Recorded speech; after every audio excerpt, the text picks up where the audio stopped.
નમસ્કાર દોસ્તો, રક્ષાબંધન એટલે માત્ર એક રેશમનો દોરો નહીં, પણ ભાઈ બહેનના અતૂટ પ્રેમ, ત્યાગ અને સમર્પણનું પવિત્ર પ્રતીક છે. અહીં રક્ષાબંધન પર આધારિત એક અત્યંત ભાવુક અને પ્રેરણાદાયી વાર્તા પ્રસ્તુત છે. પવિત્ર બંધન, પ્રેમ અને ત્યાગની અનોખી વાર્તા. ગુજરાતના એક નાના ગામડામાં મોહન અને તેની નાની બહેન રાધા રહેતા હતા. નાનપણમાં જ એક અકસ્માતમાં માતા પિતાની છત્રછાયા ગુમાવી ચૂકેલા આ બંને ભાઈ બહેન માટે દુનિયામાં એકબીજા સિવાય કોઈ નહોતું. મોહન રાધા કરતાં માત્ર 5 વર્ષ મોટો હતો, પણ પિતાની વિદાય પછી તે રાધા માટે પિતા સમાન બની ગયો હતો. મોહને નાની ઉંમરે જ ભણવાનું છોડી દીધું, જેથી તે રાધાને સારું શિક્ષણ આપી શકે. તે દિવસભર ખેતરોમાં મજૂરી કરતો, ક્યારેક ઈંટોના ભઠ્ઠા પર કામ કરતો, પણ રાધાના ચહેરા પર ક્યારેય દુઃખની છાયા આવવા દેતો નહીં. રાધા ભણવામાં ખૂબ જ હોશિયાર હતી. તેનું એક જ સપનું હતું, ડૉક્ટર બનીને ગામના ગરીબ લોકોની સેવા કરવી. મોહને મનોમન સંકલ્પ કર્યો હતો કે તે ગમે તેટલી મુશ્કેલીઓ વેઠશે, પણ પોતાની વાલી બહેનનું સપનું પૂરું કરીને જ રહેશે. રાધા પણ તેના ભાઈના આ ત્યાગને સમજતી હતી, તેથી તે રાત દિવસ એક કરીને ભણતી હતી. વર્ષો વીતતા ગયા અને રાધાએ 12મા ધોરણની પરીક્ષા ખૂબ જ ઉત્તમ ગુણો સાથે પાસ કરી. તેને શહેરની એક પ્રતિષ્ઠિત સરકારી મેડિકલ કોલેજમાં એડમિશન મળી ગયું. આ સમાચાર સાંભળીને મોહનની આંખોમાં ખુશીના આંસુ આવી ગયા. આખા ગામમાં તેણે પેંડા વહેંચ્યા, પરંતુ આ ખુશીની સાથે જ એક મોટી ચિંતા પણ આવી ગઈ: કોલેજની ફી અને શહેરમાં રહેવાનો ખર્ચ. સરકારી કોલેજ હોવા છતાં શરૂઆતની ફી અને પુસ્તકોનો ખર્ચ ઘણો વધારે હતો, જે મોહનની નાની અમથી બચત કરતાં ઘણો વધારે હતો. મોહને ગામના જમીનદાર પાસે લોન લેવાનો પ્રયત્ન કર્યો, પણ જમીનદારે કોઈ ગેરંટી વગર પૈસા આપવાની સ્પષ્ટ ના પાડી દીધી.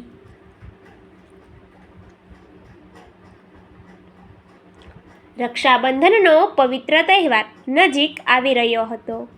રાધા દર વર્ષની જેમ આ વર્ષે પણ પોતાના ભાઈ માટે સુંદર રાખડી ખરીદવા માંગતી હતી, પણ આ વખતે તેને ખબર હતી કે તેનો ભાઈ ભારે આર્થિક ચિંતામાં ડૂબેલો છે. રાધાએ ઘણી વખત મોહનને મોડી રાત્રે જાગીને હિસાબની ડાયરી જોતા અને ચિંતિત ચહેરે બેઠેલો જોયો હતો. રાધાનું હૃદય દ્રવી ઉઠ્યું. તેણે નક્કી કર્યું કે તે મેડિકલ કોલેજમાં નહીં જાય અને ગામની જ કોઈ નાની કોલેજમાં ભણી લેશે, જેથી તેના ભાઈ પર બોજ ન પડે.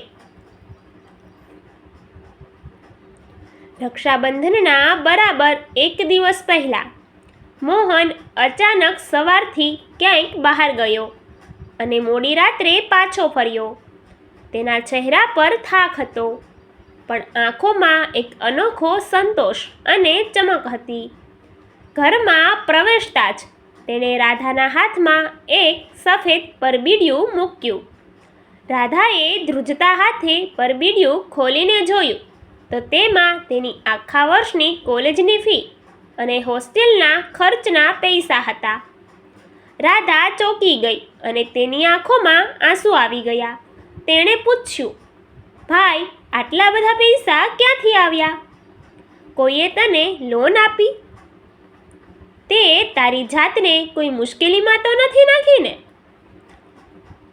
મોહને હસીને વાત ટાળી દીધી અને કહ્યું, બહેન, તું એ બધી ચિંતા છોડ, બસ તારા ભણવા પર ધ્યાન આપ અને મોટી ડૉક્ટર બન. કાલે રક્ષાબંધન છે, બસ તું પ્રેમથી મને રાખડી બાંધી દેજે. મારે બીજું કંઈ જ નથી જોઈતું.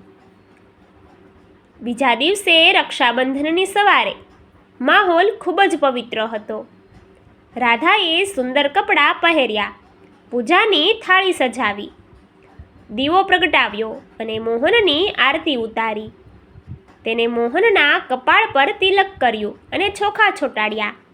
પરંતુ જેવી જ તેણે મોહનનો જમણો હાથ પોતાના હાથમાં લીધો, તેણે જોયું કે મોહનના કાંડા અને આંગળીઓ પર સફેદ પટ્ટી મારેલી હતી અને તેનો હાથ ધ્રુજી રહ્યો હતો. એટલું જ નહીં, મોહનની આંખોમાં ભારે નબળાઈ દેખાતી હતી અને તેનો ચહેરો ફિક્કો પડી ગયો હતો. રાધાને શંકા ગઈ.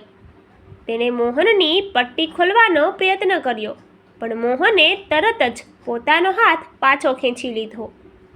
રાધા રડવા લાગી અને બોલી, ભાઈ, તને મારા સોગંધ છે. સાચું કહી દે કે આ પૈસા ક્યાંથી આવ્યા અને તારા હાથમાં આ ઈજા કેવી રીતે થઈ? મોહન રાધાના સોગંધ સાંભળીને ભાવુક થઈ ગયો. તેની આંખોમાંથી દળદળ આંસુ વહેવા લાગ્યા. તેણે ધીમેથી રાધાનો હાથ પકડ્યો અને કહ્યું, રાધા, તારું ડૉક્ટર બનવાનું સપનું એ માત્ર તારું નથી, મારા જીવનનું પણ સૌથી મોટું લક્ષ્ય છે. જ્યારે કોઈએ પૈસા ન આપ્યા ત્યારે હું શહેરની મોટી હોસ્પિટલમાં ગયો.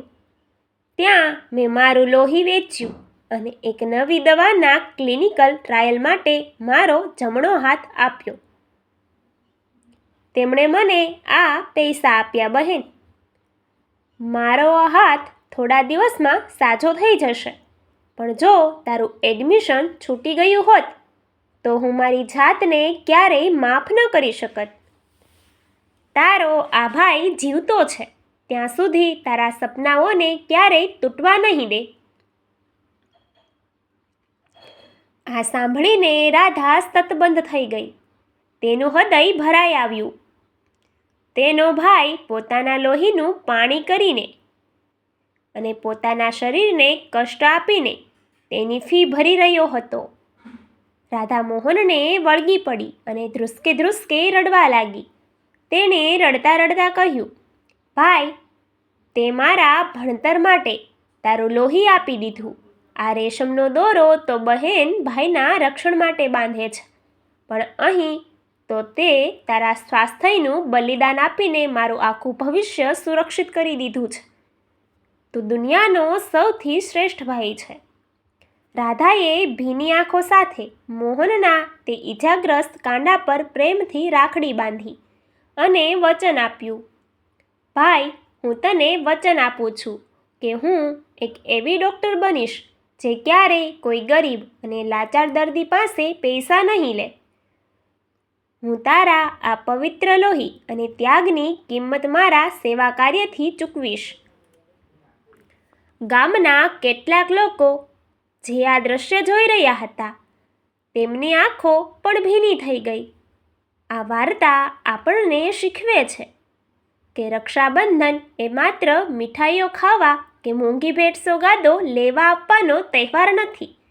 તે નિસ્વાર્થ પ્રેમ, અતૂટ વિશ્વાસ અને એકબીજા માટે સર્વસ્વ ત્યાગ કરવાની ભાવનાનું પવિત્ર બંધન છે. સંબંધોમાં ભૌતિક વસ્તુઓ કરતાં પ્રેમ, સમર્પણ અને લાગણીની કિંમત હંમેશા સર્વોચ્ચ હોય છે.